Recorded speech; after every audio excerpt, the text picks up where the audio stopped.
What if the biggest obstacle in your life wasn't your job, wasn't your past, wasn't your relationships, but you? What if the very thing standing between where you are and where you want to be is not something outside of you, but something deep within? Hey there, welcome back to the channel. Today, we're diving into one of the most emotionally powerful and life-changing self-help books of our time. The Mountain is You by Brianna Wiest. And I need to tell you this right at the beginning. Don't click away. Because if you've ever felt stuck, overwhelmed, burnt out, or like you keep hitting the same wall over and over again, this might be the exact moment you've been waiting for. Let me ask you something. Have you ever set a goal, gotten excited about it, started strong, and then for some reason just stopped showing up for it? Maybe you told yourself you didn't have time. Maybe you called it a lack of motivation. But deep down, did it ever feel like something inside you was pulling you back? That's self-sabotage. And The Mountain is You isn't just a book about breaking bad habits or building discipline. It's about learning how to stop being at war with yourself. The mountain that Brianna talks about in this book isn't out there in the world.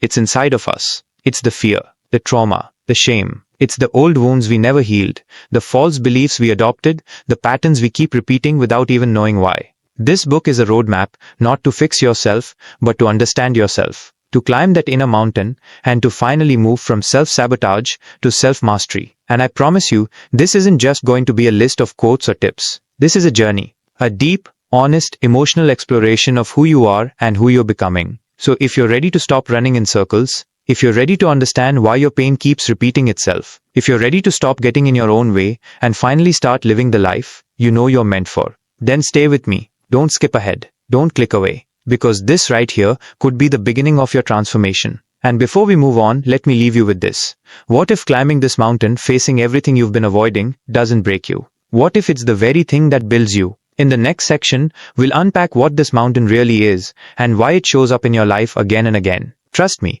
this is where the real work begins. So what is the mountain? It's a beautiful question and also one of the most important ones you'll ever ask yourself. In Brianna Wiest's words, the mountain is every internal barrier between you and the life you're meant to live. It's not a single moment or a single failure. It's the patterns, the emotional wounds, the limiting beliefs, all the things you've carried inside for years, maybe even decades, that quietly shape how you think, how you act, and how you see yourself. It's the voice that says, "Don't try, you'll just fail again." It's the fear that whispers, "If you let people in, they'll hurt you." It's the guilt, the shame, the perfectionism, the deeply buried pain that silently holds you back, even when every part of you wants to move forward.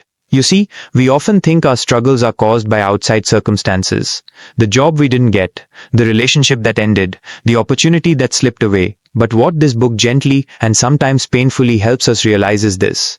Most of the time, it's not the world holding us back. It's ourselves. And this isn't about blaming yourself. This isn't about saying it's all your fault. It's about understanding that self-sabotage, the core of the mountain, is not a flaw. It's a coping mechanism. It's your mind trying to protect you from pain using outdated strategies that might have helped you survive at one point. But now, they're keeping you small.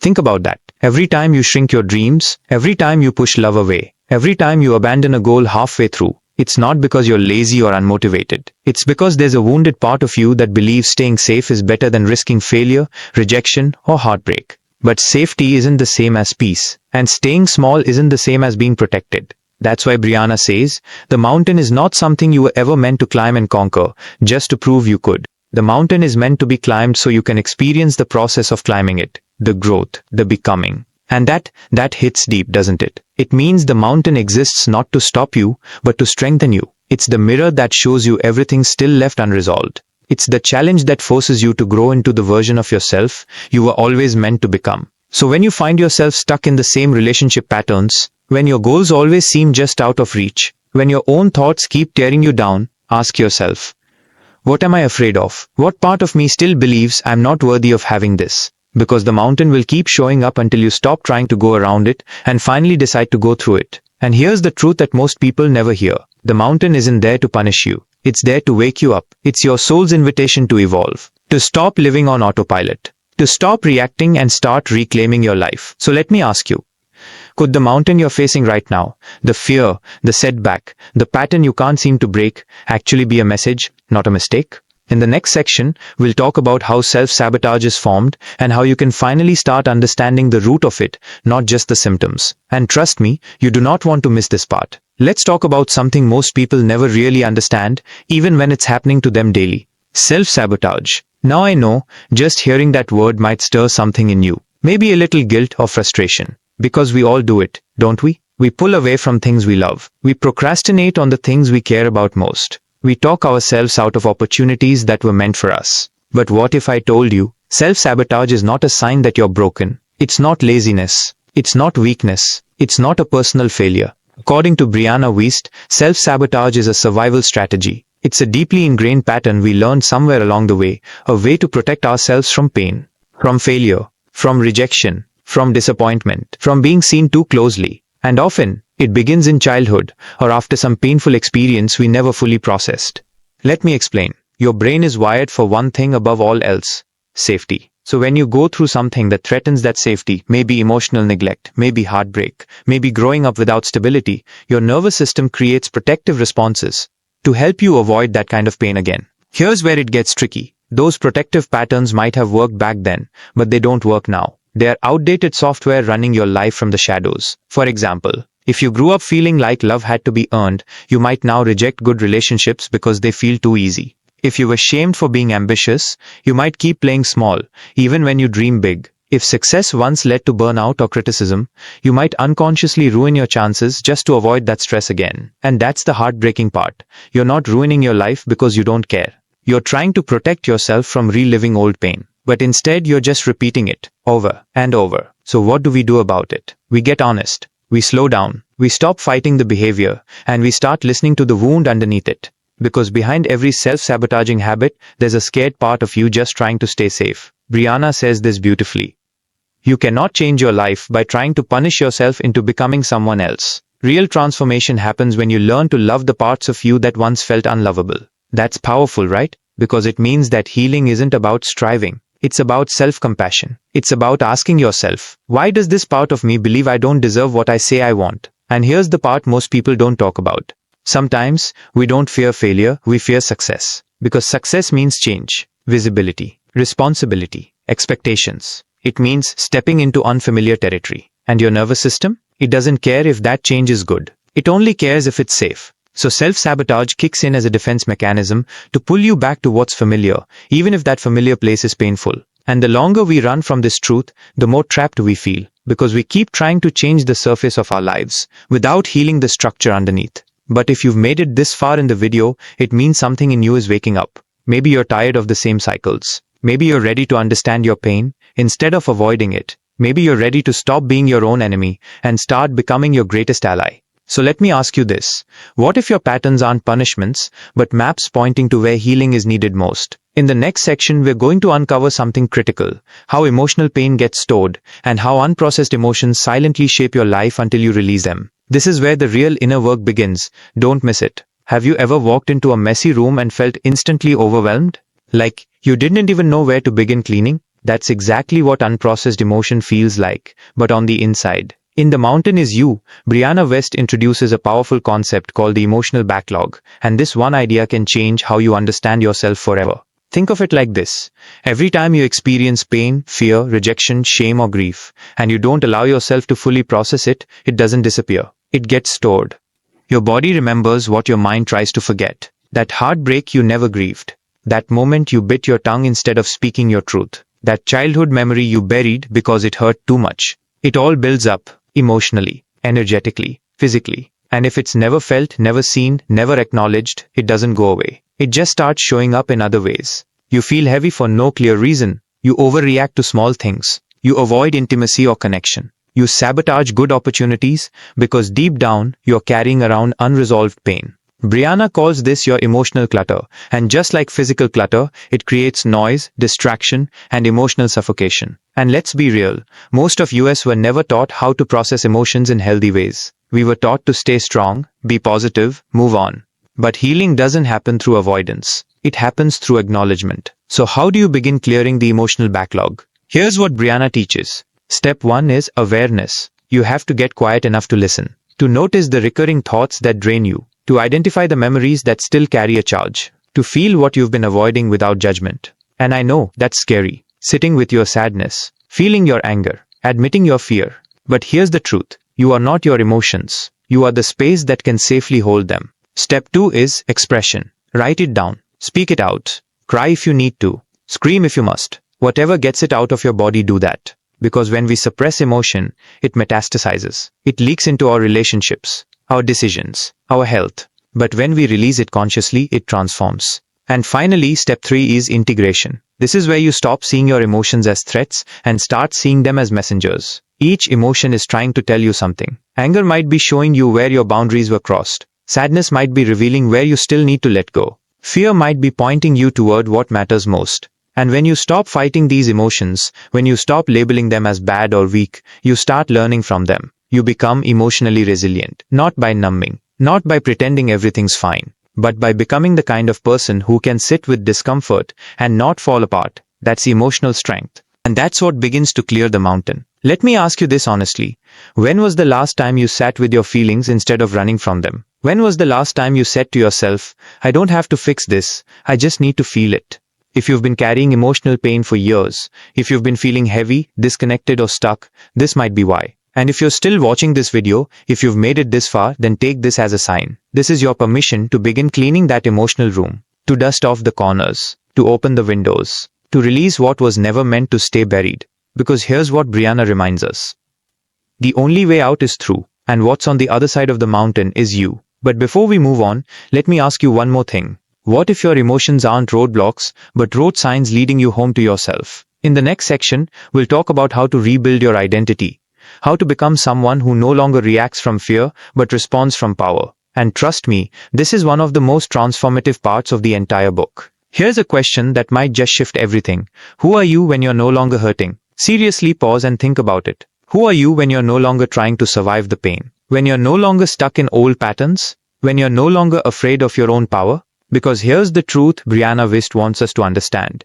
Healing is not just about feeling better, it's about becoming someone new. Not a different person, but a more authentic version of who you really are. This is where we stop surviving and start becoming.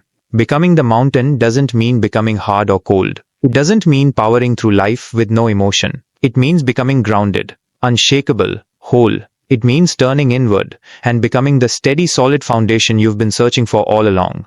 So how do we begin this identity shift? It starts with a bold decision to stop living from your past and start living from your possibility. Most people define themselves by what they've been through. They say, I'm this way because of what happened to me. But what if you started asking, who am I becoming? What kind of life do I want to create? What kind of person do I want to be, even when no one's watching? Because here's the secret. Your identity isn't fixed. It's chosen over and over again. Every thought you think, every belief you hold, every small decision you make, it's either reinforcing your old self or building your future self. So if you want to become someone new, someone bold, clear, peaceful, powerful, you have to start thinking like them, acting like them, responding like them. It won't feel natural at first because it's not yet familiar. But just like building muscle, the more you practice, the stronger that identity becomes. Brianna says, the greatest act of self-love is to no longer accept a life you've outgrown. Let that sink in. It's okay to outgrow your coping mechanisms. It's okay to outgrow the roles you used to play. It's okay to leave behind the version of you who was just trying to get through the day. Because now, it's time to become the version of you who thrives,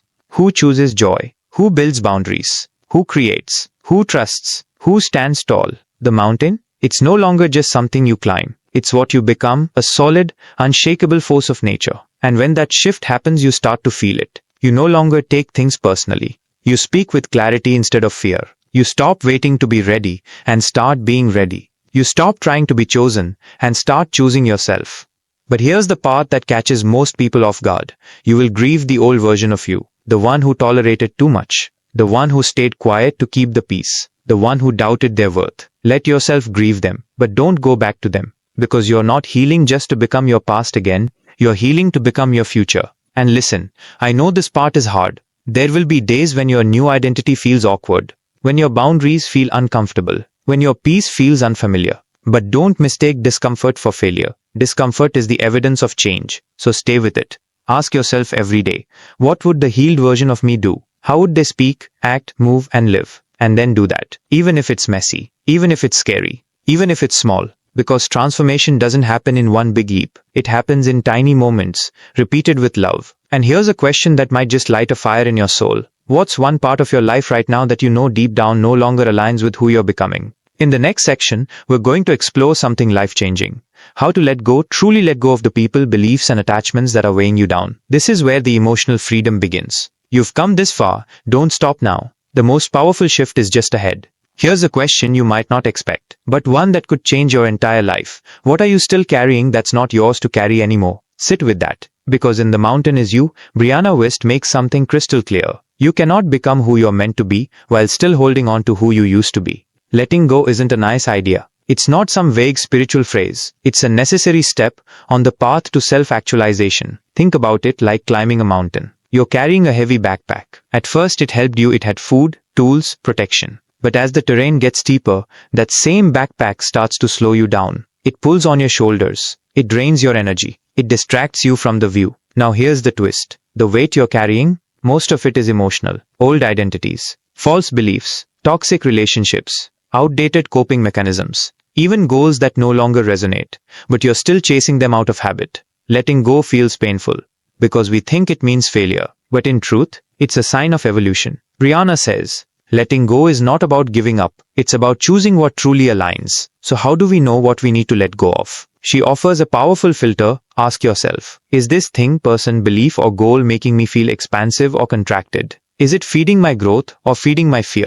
Do I keep it because I truly want it or because I'm afraid of what will happen if I release it? And maybe the hardest question of all, am I holding on to this because it's familiar, not because it's right? Oof, that one stings. Because the truth is, we often cling to our pain because it's what we know. We stay in roles that limit us. We stay with people who deplete us. We hold on to dreams we've outgrown just because they once meant something. But you are allowed to change. You are allowed to outgrow who you once were. You are allowed to release what no longer resonates, even if it used to be everything. Letting go doesn't have to look like a dramatic goodbye. Sometimes it's just a quiet decision to no longer invest energy into what drains you, to stop trying to fix what doesn't want to grow, to walk away from the version of life you were told you should want and walk toward the one your soul craves. And here's the beautiful twist. When you let go, you make room for clarity, room for peace, room for new opportunities, relationships, and dreams that align with the real you. Imagine this. You're at the edge of a cliff. In one hand, you're holding a rope tied to something behind you. Maybe it's a past relationship, a version of yourself, a belief that you're not enough, and your knuckles are white from gripping it so tight. But in the distance, you see freedom. You feel the sun. You know deep in your gut, you can't reach it unless you let go of the rope. But you're scared, and that's okay. Letting go always begins with fear. But what's on the other side is flight, expansion, breath. So here's what Brianna reminds us. Sometimes the only closure you need is the understanding that you are no longer the same person who once needed what you're now letting go of. Let that land in your heart. You don't need the other person to apologize. You don't need all the answers. You don't even need to feel ready. You just need one brave moment, one choice, one breath where you say, this no longer defines me. So here's your question, and it might just change the course of your day. If you stopped holding on to everything out of fear, what would you be free to reach for instead? In the next section, we'll explore how to rebuild your life from this new space of clarity. How to create daily habits, mindsets, and environments that reflect the person you're becoming, not the person you've been. And trust me, if you've made it this far, you're not just watching a video, you're transforming. Let me ask you a very real, down-to-earth question. What does your daily life say about the person you're becoming? Because here's a truth Brianna Wiest shares in The Mountain Is You, and it hits hard. Your future is hidden in your daily routine. Not in some grand, once-in-a-lifetime event. Not in waiting for the perfect opportunity. But in the tiny, repeated choices you make every single day. It's the way you speak to yourself in the mirror. It's the first thing you do when you wake up. It's how you handle stress, love, boredom, or fear. Most of us want transformation. But what we really need is consistency. Now don't worry, this isn't about perfection. It's not about becoming robotic or rigid. It's about becoming intentional. Let's break it down. Brianna encourages us to stop relying on motivation and instead build systems that make the right choice, the easy choice. Think about that. If your environment is chaotic, your mind will be too. If your days are full of distractions, you'll feel scattered. If your phone is the first and last thing you see every day, you're handing your peace over to algorithms. But when you take control of your routine, even in small ways, you reclaim your power. So how do you begin rebuilding from the ground up? Start small. Start intentional. Start now. Wake up 30 minutes earlier, not to hustle, but to breathe. Replace one numbing habit like scrolling with one healing habit, like journaling. Create a nighttime ritual that signals peace, not pressure. Remember, Your habits aren't just what you do, they're who you're becoming. Every time you choose to stretch instead of snooze, every time you pause instead of react, every time you honor your boundaries instead of people please, you are casting a vote for your future self. And here's the part that most people miss. You don't build a new life by fixing everything at once. You build it by choosing the next right thing over and over again, even when no one's watching. Let me tell you a secret. The small things are not small. Brushing your teeth while thinking a kind thought.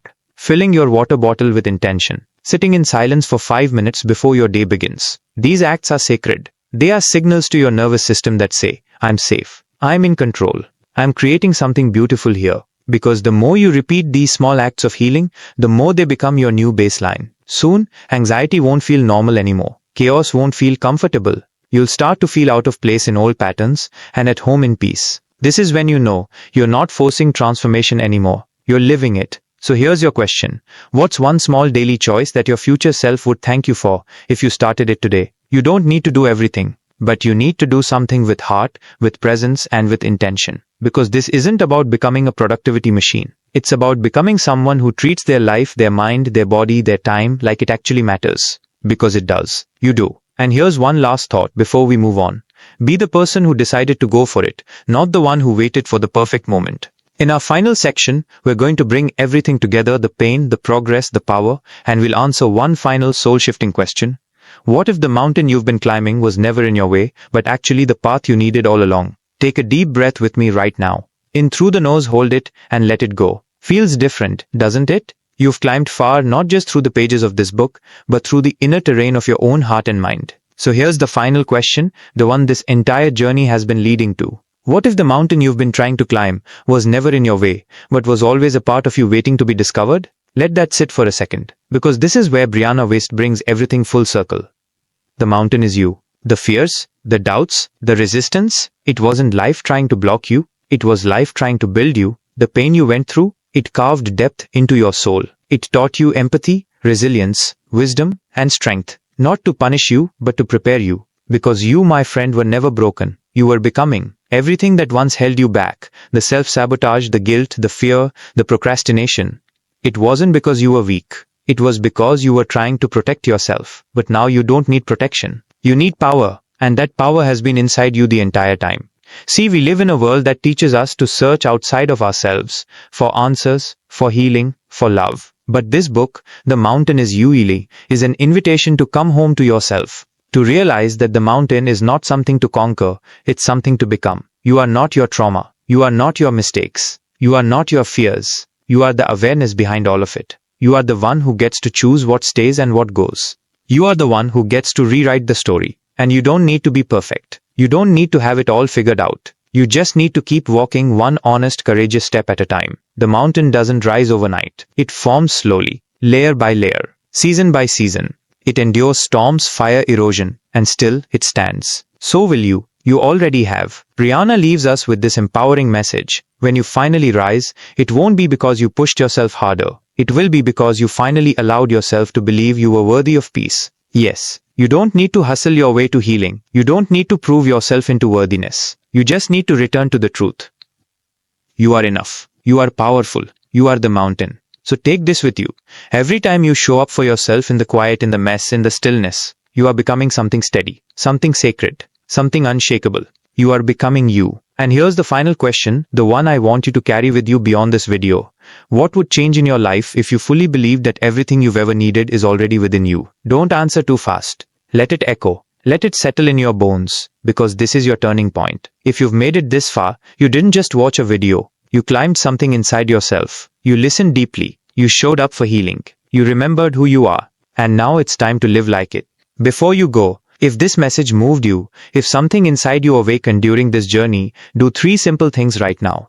Like this video, it helps others discover this message too. Subscribe to the channel. We share powerful book summaries and life-changing insights every single week. And most importantly, get a copy of The Mountain is You by Brianna Wiest. There is so much wisdom in the pages we couldn't cover in this video. Click the link in the description to support the author and deepen your journey. Your next level is waiting. And just remember, you are not here to climb. You are here to rise. You are the mountain.